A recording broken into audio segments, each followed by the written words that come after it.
ಬೆಂಗಳೂರಿಗರ ಸಂಚಾರ ನಾಡಿ ಅಂತ ಹೇಳಿದ್ರೆ ಅದು BMTC. ಆದರೆ BMTC ಬಸ್ ಚಾಲಕರ ಕರ್ತವ್ಯ ನಿರ್ವಹಣೆ ಬಗ್ಗೆ ಪದೇ ಪದೇ ಪ್ರಶ್ನೆಗಳಿದ್ದಾವೆ.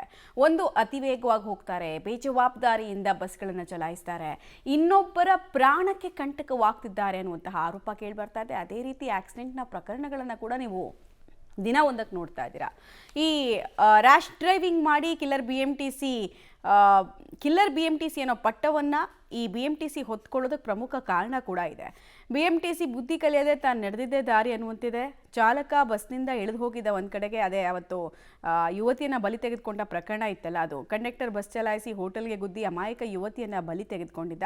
ಮೊನ್ನೆ ತಾನೇ ವಯಸ್ಸಾದ ಮಹಿಳೆಯೊಬ್ಬರು ಕೂಡ ಬಲಿಯಾಗಿದ್ರು. ಸಾಲು ಆಕ್ಸಿಡೆಂಟ್ ಮಾಡಿಸಿದ್ರು. BMTC ಓವರ್ ಸ್ಪೀಡ್ಗೆ ಬ್ರೇಕ್ ಬಿದ್ದಂತೆ ಕಾಣ್ತಾ ಇಲ್ಲ. ಪಬ್ಲಿಕ್ ಟಿವಿ ರಿಯಾಲಿಟಿ ಚೆಕ್ನಲ್ಲಿ ಇದು ಬಟ್ಟ ಬಯಲಾಗಿದೆ. ಬಸ್ ಚಾಲನೆ ವೇಳೆ ಚಾಲಕರು ಮೊಬೈಲ್ ಫೋನನ್ನು ಬಳಸಬಾರದು ಅಂತ ರೂಲ್ಸ್ ಇದ್ರು, ಇವರೆಲ್ಲ ಕ್ಯಾರೆ ತೆಗಿತಾ ಇಲ್ಲ. ಇದರ ಜೊತೆಗೆ ಇಬ್ಬರು ಬಸ್ ಚಾಲಕರು ಜಿದ್ದಿಗೆ ಬಿದ್ದವರಂತೆ ಡ್ರೈವಿಂಗ್ ಮಾಡ್ತಾ ಇದ್ದಾರೆ. ಸೊ ಪ್ರಯಾಣಿಕರ ಪ್ರಾಣ, ಇನ್ನೊಂದು ಕಡೆಗೆ ಅಕ್ಕಪಕ್ಕ ಹೋಗುವಂಥ ಜನರ ಪ್ರಾಣ, ಯಾವುದ್ರ ಬಗ್ಗೆ ಕೂಡ ಲೆಕ್ಕಕ್ಕಿಲ್ವಾ ಇವರಿಗೆ ಅನ್ನೋದು ಒಂದು ಪ್ರಶ್ನೆ ಬರುತ್ತೆ. ಸಿಲಿಕಾನ್ ಸಿಟಿಯಲ್ಲಿ BMTC ಬಸ್ಗಳದ್ದೇ ಆರ್ಭಟ ಜಾಸ್ತಿ ಆಗ್ತಾ ಇದೆ. ತಾವು ಹೇಗೆ ಬೇಕಾದ್ರೂ ಓಡಿಸ್ಬೋದು, ಏನು ಬೇಕಾದ್ರೂ ಮಾಡ್ಬೋದು ಅಂತಹ ನಿರ್ಲಕ್ಷ್ಯದ ಚಾಲನೆಯಿಂದ ಸಾಕಷ್ಟು ಅಮಾಯಕರ ಪ್ರಾಣವನ್ನು ತೆಗಿತಿದ್ದಾರೆ. ನಾನೀಗ ಚಾಮರಾಜಪೇಟೆಯ ರಾಯನ್ ಸರ್ಕಲಲ್ಲಿದ್ದೀನಿ. ಇದು ಬಸ್ ನಿಲ್ದಾಣ, ನಿಮಗೆ ದೃಶ್ಯದಲ್ಲಿ ಕಾಣಿಸ್ತಿರ್ಬೋದು. ಸಾಕಷ್ಟು ಜನ ಬಸ್ಗೆ ಕಾಯ್ತಿದ್ದಾರೆ. ಆದರೆ ಇಲ್ಲಿ ಬರುವಂಥ ಬಸ್ಗಳು ಯಾವ ರೀತಿ ರ್ಯಾಶ್ ಡ್ರೈವಿಂಗ್ ಮಾಡ್ಕೊಂಡು ಹೋಗ್ತಾರೆ, ಅದನ್ನು ಬಸ್ ಬಂದಾಗ ಅದರ ಯಾವ ರೀತಿ ಆಗುತ್ತೆ ಅನ್ನೋದು ಸಹ ನಿಮಗೆ ನೇರವಾಗಿ ದೃಶ್ಯಗಳ ಮೂಲಕನೇ ತಿಳಿಸ್ತೀನಿ. ಬಸ್ ನಿಲ್ದಾಣದಲ್ಲಿ ಬಸ್ಗಳು ನಿಲ್ಲಿಸಬೇಕು. ಈಗ ಮೊದಲು ಯಾರು ಬರ್ತಿದ್ದಾರೆ ಅವರು ನೋಡಿ, ಇಲ್ಲಿ ಸ್ಟಾಪ್ ಇದೆ. ಒಂದು ಕಡೆ ಒಂದು ಬಸ್ ನಿಲ್ಲಿಸ್ತು ಅಂದರೆ ಮತ್ತು ಹಿಂದೆ ಬರುವಂಥ ಬಸ್ಗಳು ಎಲ್ಲೆಲ್ಲೋ ನಿಲ್ಲಿಸ್ತಾರೆ.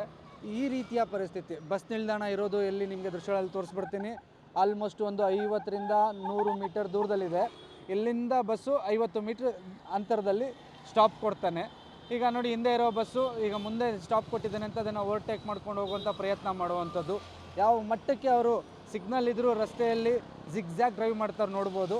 ರೈಟ್ಗೆ ಎಳ್ದ, ಈಗ ಇಮಿಡಿಯೇಟಾಗಿ ಲೆಫ್ಟ್ಗೆ ಎಳ್ದ. ಈ ಬಸ್ಸು ಈ ಸ್ಟಾಪಲ್ಲಿ ನಿಲ್ದಾಣನೇ ಕೊಡ್ತಿಲ್ಲ. ಅದರಿಂದ ಮತ್ತೊಂದು ಬಸ್ ಬರ್ತಾ ಇದೆ ನೋಡಿ, ಸ್ಟಾಪ್ ಇದೆ. ಆ ಸ್ಟಾಪು ಇಲ್ಲ, ಏನೂ ಇಲ್ಲ. ತಾವು ಎಲ್ಲಿ ಸ್ಟಾಪ್ ಕೊಡ್ತಾರೋ ಅದೇ ಬಸ್ ನಿಲ್ದಾಣ. ತಮಗೆ ಹೇಗೆ ಬೇಕೋ ರಸ್ತೆಯಲ್ಲಿ ತಾವು ಹೇಗೆ ಓಡಿಸ್ಕೊಂಡ್ರು ನಡೆಯುತ್ತೆ ಅನ್ನುವಂತಹ ಒಂದು ಮನಸ್ಥಿತಿಯಲ್ಲಿ BMTC ಚಾಲಕರು ಇದ್ದಾರೆ ಅಂತ ಅನ್ನಿಸ್ತಾ ಇದೆ. ಇದೇ ಕಾರಣಕ್ಕೆ BMTC ಅಜಾಗರೂಕತೆ ಚಾಲನೆಯಿಂದ ಸಾಕಷ್ಟು ಜನ ಪ್ರಾಣ ಕಳ್ಕೊತಿರುವಂಥದ್ದು. ಕ್ಯಾಮ್ರಾ ಪರ್ಸನ್ ಪರಮೇಶ್ ಜೊತೆಗೆ ಮಾರುತಿ, ಪಬ್ಲಿಕ್ ಟಿವಿ, ಬೆಂಗಳೂರು.